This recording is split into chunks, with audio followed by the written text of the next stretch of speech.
लेकिन खैर मैं ये जानना चाहता हूँ, आपने एप्स्टीन फाइल का जिक्र किया, ये वॉर क्यों हो रही है?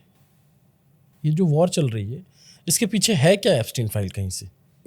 हर जगह ऐसा होता है कि कोई बहुत बड़ा इशू है, उसको दबाने के लिए दूसरा इशू क्रिएट करते हैं। लेकिन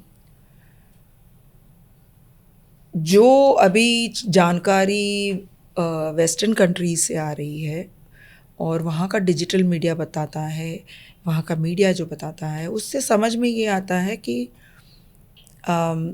कुछ लोग दुनिया में पावरफुल है, जिसको एलीट बोलते हैं दुनिया के,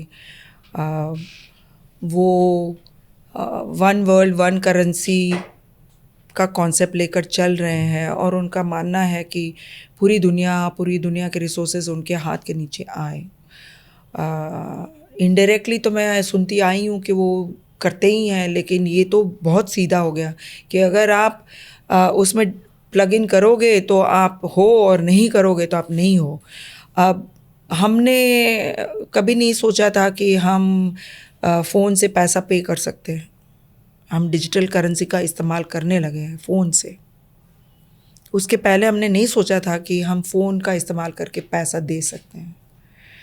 तो ये जो डिजिटल करेंसी का पूरा चाल आया, तो मैं सुनती थी कि एक तरीके से ये है कि पूरी दुनिया को एक ऐसे प्लेटफॉर्म पे डाल दो कि फिर जो इंटरनेट कंट्रोल करता है वो पूरी दुनिया की फाइनेंशियल सिस्टम को कवर कर सकता है या कंट्रोल कर सकता है।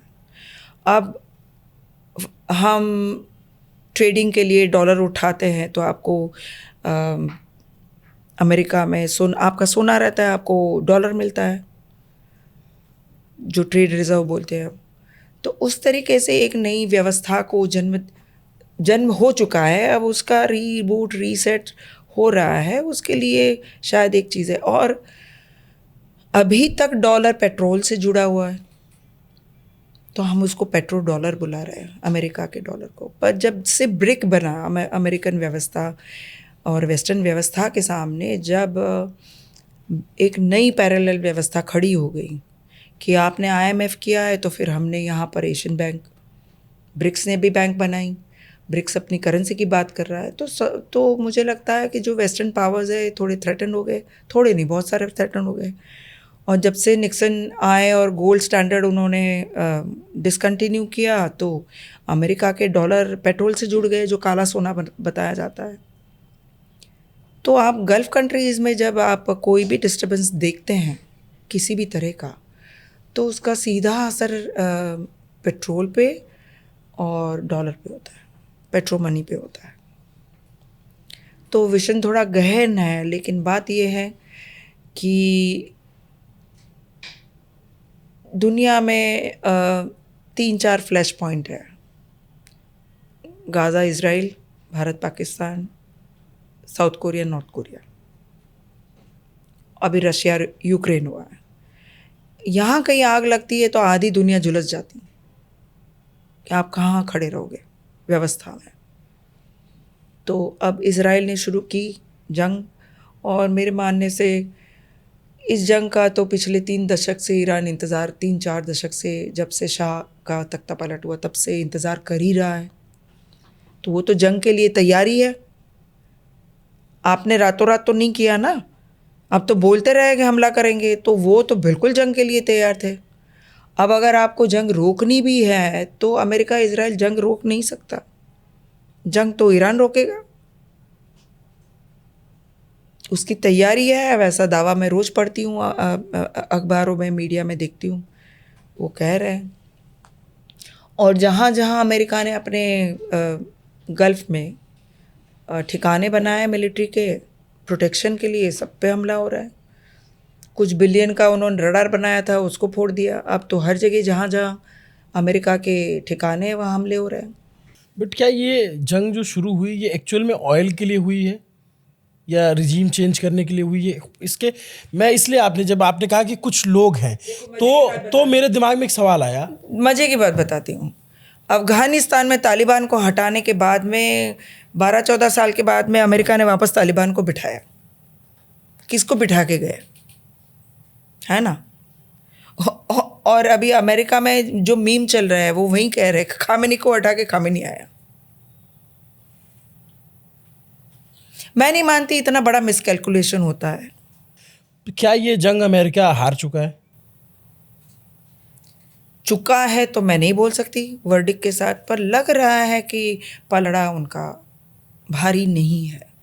क्योंकि देखिए, हार जीत से परे जिस मकसद से आपने जंग शुरू की, अगर वो मकसद नहीं पूरा होता तो आप एक तरीके से हारे हो। देखो, 2-3 चीज साथ में पैरेलल जाएगी।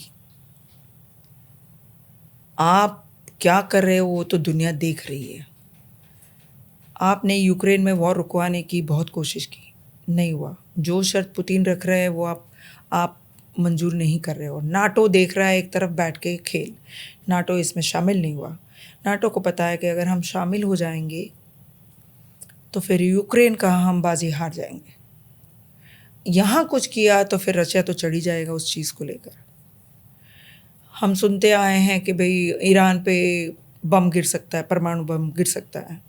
आपने एक बम यहाँ गिराया तो ये मानने का कारण है कि रशिया भी कुछ कर सकता है। और आपको लगता है चाइना चुप बैठेगा? आप सारी कितनी लड़ाई हो रही है, चाइना के तो शिप निकल रहे हैं। और जो मैंने पढ़ा अभी कि हॉर्मुज से निकलने के लिए आपको जो कीमत चुकती करनी है वो चाइनीज़ करेंसी में दे रहे हैं, जिसको भी जाना है। आप डॉलर में तो चुका नहीं सकते, तो आप किस में चुकाएंगे? तो आप युआन में चुकाएंगे। तो अभी युद्ध तो वहाँ चल रहा है, पर चाइना का हाथ ऊपर है, उसका तेल भी निकल रहा है और दुनिया का भी तेल निकल रहा है भाई, निकल रहा है। और इनडायरेक्टली तो चाइना ने दिखाई दिया को साथ में, और ईरान ने भी बोल दिया कि हम चाइना के साथ है। जब आप युआन में पैसा एक्सेप्ट कर रहे हो तो आप इस धुरी को भूल नहीं सकते ना। बट आपने जो बात कही, मेरा सवाल फिर से वहीं पे आएगा, क्या दुनिया में कोई ऐसी सीक्रेट सोसाइटी है जो पूरी दुनिया को चला रही है? बहुत सारी, एक नहीं बहुत सारी। वो रूल करते हैं, वो तय करते हैं किसी देश में क्या होगा, किसी देश की सत्ता बदलेगी, बिगड़ेगी। पहले मैं सुनती थी, पढ़ती थी, अब जब आंखों से देख रही हूँ तो ये मानने का कारण लग रहा है कि हो सकता है। क्या एविडेंस मिले आपको इसको लेकर के, क्या कारण लगता है आपको? एविडेंस नहीं, आप पैटर्न देखोगे तो आपको पैटर्न सेम लगेगी ना। जैसे अमेरिका में चुनाव हुआ, इटली में चुनाव हुआ, यहाँ चुनाव हुआ, वहाँ चुनाव हुआ, कैसे हुआ, प्रचार कैसे हुआ, बात कैसे आई, इशू क्या आए, और उसके बाद में पावर कैसे आई। और कभी कभी एक हेडलाइन आपको बहुत बता जाती है, तो आपको किसी ने कान में आके बोलने की ज़रूरत नहीं होती है।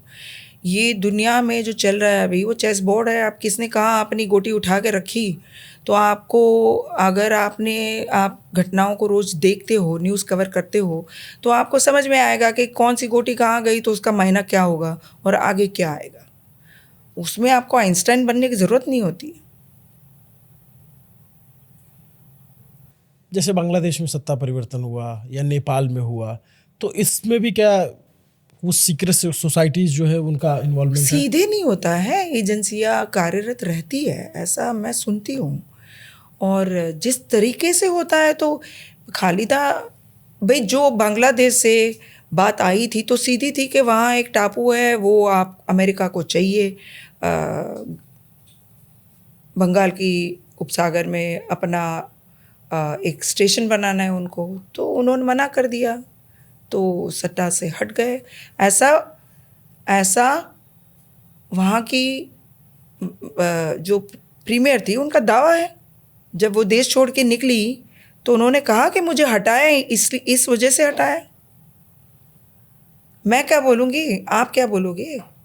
वो खुद बोल के निकली कि मैंने ऐसा किया इसलिए मेरे साथ ये हुआ। तो मतलब अब वैसी ही बात इमरान खान ने बोली, जैसे उन्होंने रशिया पे बयान देना शुरू किया और उन्होंने कहा कि ऐसा करना चाहिए, वैसा करना चाहिए, तो इमरान खान जेल में बैठे हैं। भाई, ये ऑब्जर्वेशन की बात है। उन्होंने 2-4 स्टेटमेंट दिए और शायद उनकी पॉलिसी उस लेवल पे चली गई, तो जहाँ लगा कि ये काम का आदमी नहीं है तो जेल में बैठा है। आपको लगता है चंद पैसों की चोरी या चंद गिफ्ट की चोरी की इसलिए इमरान खान अंदर बैठा है? हाँ, ये बड़ा मतलब ऐसा तो ये राजनीति है। बट मैं ये बार बार इसलिए पूछ रहा हूँ कि किसी मुल्क की राजनीति किसी दूसरे मुल्क से चल रही है। लग तो रहा है। तो ये इजराइल और अमेरिका ईरान जो लड़ रहे हैं, इसके पीछे भी कोई सीक्रेट सोसाइटी है? एप्स्टीन के हैंडलर कौन थे? अब बहुत खुल के आ गया है जो आप सवाल पूछ रहे हो ना। आप अमेरिकन मीडिया पे नज़र रखें, हर तरीके के मीडिया पे, मेन स्ट्रीम डिजिटल मीडिया पे, तो आपको समझ में आएगा कि वहाँ क्या क्या चल रहा है, कौन था, क्यों आया, किसको ब्लैकमेल किया, प्रिंस एंड्रू को क्यों पकड़ना पड़ा, भाई ऐसी कुछ फाइल। और वहाँ के जो ब्रिटेन के जो एम्बेसडर थे, नाम याद करने की कोशिश कर, जो अमेरिका में थे, उनको भी अंदर किया, भाई उनको भी रिज़ाइन करना पड़ा। तो आप अपना ट्रेड सीक्रेट और ट्रेड फाइल किसी को दे रहे थे, वो पकड़ा गया, वो चीज़ बाहर आ गई, तो ब्रिटेन की जनता क्या सोचेगी कि भाई हमारा राजा जो रॉयल्टी है बंदी वो हमको ही बेच रही है। अब एंड्रू की जो पत्नी है उसने एप्स्टीन से पैसे मांगे कि मुझे पैसे दे दो, इतने चाहिए उतने चाहिए। आपने बहुत बार एप्स्टीन का, गिज़लिन का और इनका फ़ोटो देखा है ब्रिटेन की रॉयल्टी के साथ।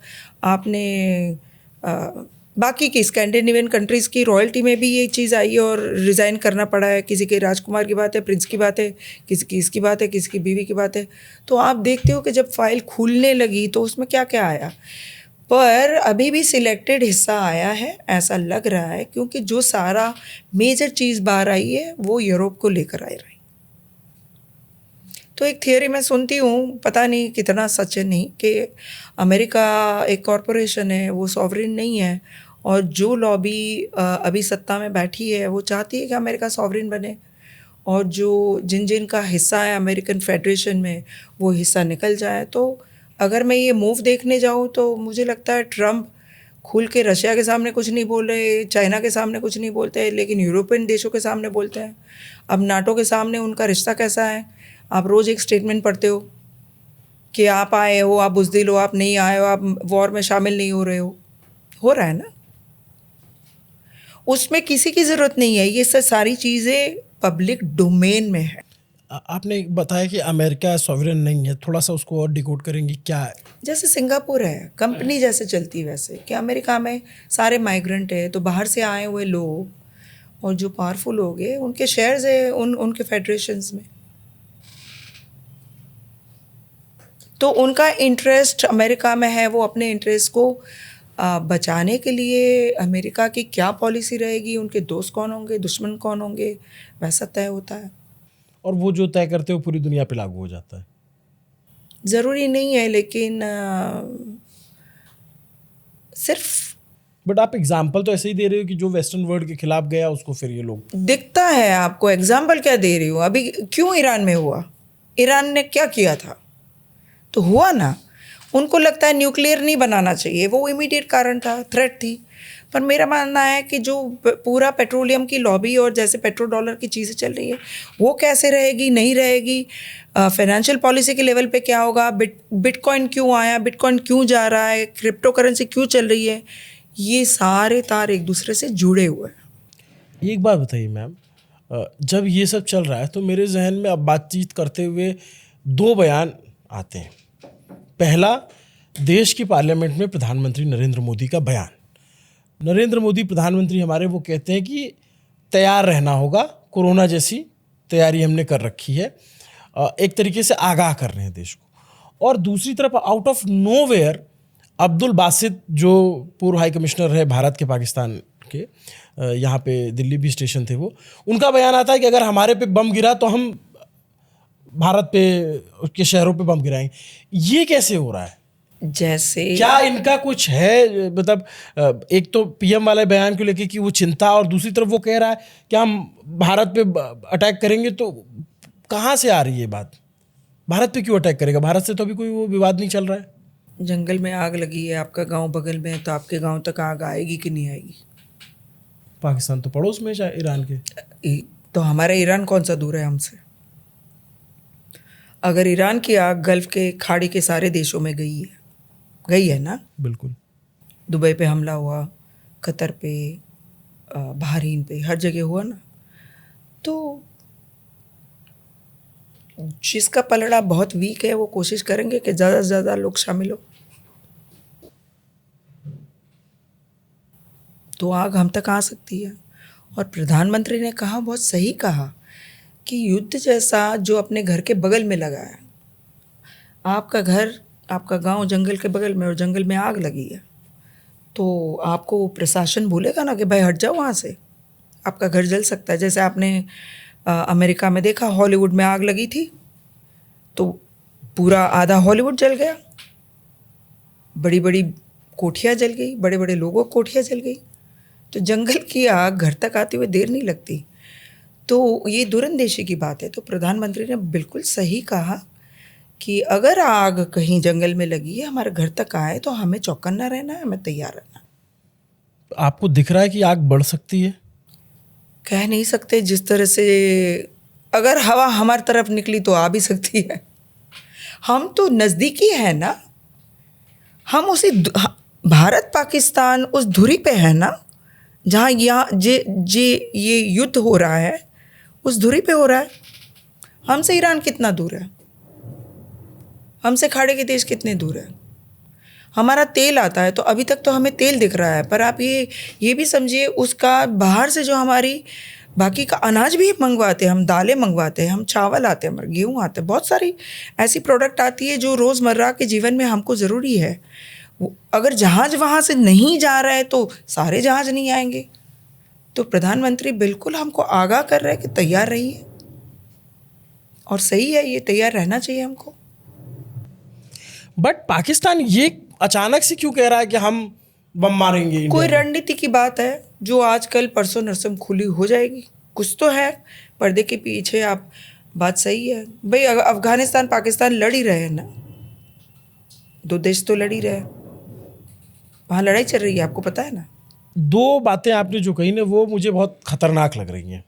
पहली बात कि अब ये वॉर रुकेगी तब जब ईरान चाहेगा, ऐसा लग रहा है, हालत देख के, ज़मीनी हालत देख के ऐसा लग रहा है। और दूसरी बात आप कह नहीं रही, लेकिन इशारा यही है कि और भी देश इसमें शामिल हो सकते हैं। हाँ, जो सवाल आपने पूछे और जो जहाँ से पोजीशन लेकर बात कर रहा है, तो लग रहा है कि पर्दे के पीछे कोई ऐसी चीज़ घट रही है जिससे हमें चौकन्ना रहना चाहिए।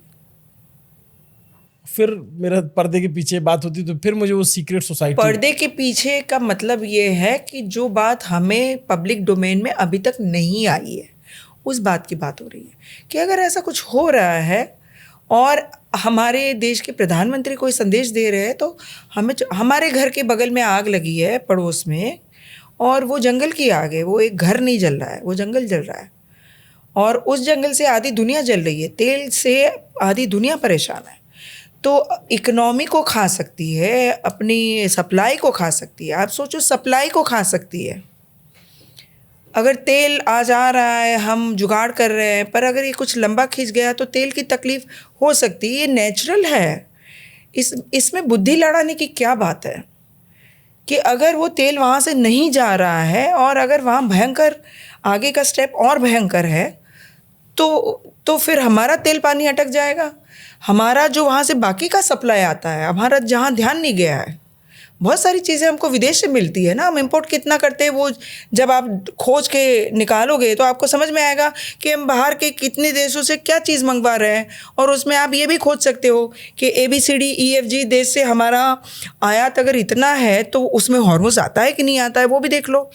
तो आप मेरे से ज़्यादा दुनिया को बता पाओगे सच एक्यूरेटली। इसका मतलब फर्टिलाइजर मेरे इफेक्ट पास होगा। है नहीं अभी वो आंकड़ा, नहीं तो मैं इसका मतलब फर्टिलाइजर इफेक्ट होगा। कुछ भी जो भी आप बोले, फर्टिलाइजर इफेक्ट होगा तो बड़े लंबे टर्म में उसका असर होगा कि आज खेती पे अगर फर्टिलाइजर नहीं मिल रहा है तो 6 महीने के बाद असर दिखेगा, तुरंत नहीं दिखेगा जी। पर अगर आपकी दालें आती है, आपका चावल आता है, आपका दूसरा जो रोज़मर्रा के जीवन का सामान आता है, अगर वो जहाज कहीं अटक गए हैं तो आपके जीवन पे असर हो सकता है, वो हो सकता है। तो आपको चौकन्ना, आपको सब भर के रखने की ज़रूरत नहीं है, लेकिन आँख कान खोल के चलना है। ये रुकेगा कहाँ? ये तो परमात्मा ही जानता भाई। कोई साइन आपको लग रहा है कि ये वॉर रुक जाएगी? नहीं, मुझे आज की तारीख में जब ये सवाल आपने मेरे तरफ दागा तो नहीं लग रहा कि कल परसों नरसों में रुक रहा है। ये युद्ध की पूरे विश्व पे लॉन्ग टर्म इम्पैक्ट है। आपका सारा सामान महंगा हो जाएगा, आपका तेल पानी महंगा हो जाएगा, आपकी सप्लाई किस तरह से कहाँ से कैसे आती है उसका सारा निर्भर। सरकार अपनी तरफ से पूरा जोर लगा रही है, लगाती रहेगी। हमारी सरकार मजबूत है और मोदी जी का तो बहुत नेटवर्क है, मतलब अच्छे दोस्त हैं उनके हर जगह। तो मैं मान के चलती हूँ कि हमारी तैयारी पुख्ता होनी चाहिए और होगी।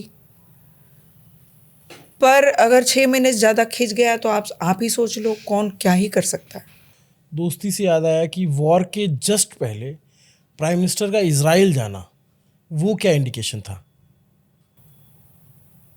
जितने भेजे उतना इंटरप्रिटेशन है, सरकार खुद ही बता सकती है। पर ये सबसे पहला जो समझ में आता है कि हमने खुले से इजराइल की साइड ली है इस वॉर में। जब हम आए और दूसरे दिन हुआ तो ये समझ में आया कि भाई हम दोस्ती का दावा करके आए और दूसरे दिन युद्ध हो गया। तो हमने अमेरिका इजराइल की तरफ होने का एक परसेप्शन तो बन गया, एक दृष्टिकोण उभर के आ गया। फिर ये अलग है 4 दिन के बाद हम कह रहे हैं कि ईरान से हमारा तेल आता है, गल्फ से हमारा, खाड़ी देशों से हमारा तेल आता है, हमको ज़रूरत है। हम वेनेजुएला से लेंगे नहीं लेंगे, कब आएगा ये तो मुझे नहीं पता है, पर तत्काल तो वहाँ से ही आता है। तो उसका ऑल्टरनेटिव क्या निकलेगा वो तो लंबे समय में पता चलेगा, पर आज की ज़रूरत आज चाहिए तो वो कैसे होगा, ये तो प्रश्न हो ही गया था। तो कहीं हम देख रहे हैं कि अब दोस्ती और हम संबंध दिखा रहे हैं, बता रहे हैं। जो ट्रेडिशनली हम एक तरफ थे, पर जब इज़राइल का साथ हमने लेता हुआ दिखा तो थोड़ा ये कन्फ्यूजन ज़रूर उभर के आया था कि हम इस तरफ है कि उस तरफ है। और जब ये एस्केलेट अगर होना नहीं चाहिए, हम ये मानते हैं इस दुनिया को शांत रहना चाहिए, और बात हिंदुस्तान और तमाम देशों तक पहुंची, तो क्या भारत को 2 फ्रंट पे तैयार रहने की ज़रूरत है? हमारे जो जितने पूर्व जनरल हो गए हैं वो बोलते ही रहे। नरवणे साहब ने बोला था, उनके पहले भी बोला था, मतलब 3-4 जितने भी पास्ट में आ गए वो सब बोल रहे थे। हमारे पिछले CDAs भी बोल रहे थे कि हमको दोनों फ्रंट पे तैयार रहना चाहिए। तो ये तो आधिकारिक बयान है, शीला रावल क्या बताएगी? हमारे आर्मी के चीफ बोल चुके हैं कि हमें हमेशा के लिए 2 मोर्चे पे तैयार रहना, पाकिस्तान की तरफ और चाइना की तरफ। दोनों, क्योंकि भाई पिछली बार भाई लद्दाख में हमको तकलीफ तो दे ही चुके, छोटी मोटी तकलीफ तो चाइना दे ही रहा है ना। कभी नॉर्थ ईस्ट में देता है, कभी यहाँ देता है, कभी सीधे से देता है, कभी प्रॉक्सी से देता है, तो कर ही रहा है। मेरा मानना है आज चाइना, चीन और रशिया दोनों दरवाजे के बाहर खड़े हैं। आगे की जो युद्ध की नीति बनेगी उसमें अमेरिका क्या कदम उठाएगा, उसके रिस्पांस में चाइना, चीन और रशिया अपना आगे की गोटी रखेगी रणनीति की। ये चाइना और रशिया वॉर में इन्वॉल्व हो सकते हैं? अभी नहीं बता सकते, अभी तो हाइपोथेटिकल है, if and but and so ही है। वर्ल्ड वॉर की तो कोई गुंजाइश नहीं बन रही है, लग नहीं रहा है। दुनिया में सुलझे हुए लोग हैं बहुत, और उस चीज़ को निपटाने की कोशिश करने की पूरी बात हो रही है। लेकिन मुझे लगता है कि अगर कोई हिडन मोटिव है तो जब तक वो मोटिव ख़त्म नहीं होगा तब तक ये चीज़ें चालू रहेगी। भाई जानबूझ के तो हम इजराइल और अमेरिका युद्ध में कूदे हैं ना, अनजाने में नहीं किया है, इरादे के साथ किया है। तो फिर इरादे के पीछे का उनका इरादा अभी तक समझ में नहीं आया पूरी दुनिया को। जो आएगा हम तो अभी अनुमान कर सकते हैं, पर जब सामने खुल के बाजी आएगी तो फिर दुनिया रिस्पॉन्ड करेगी उसको।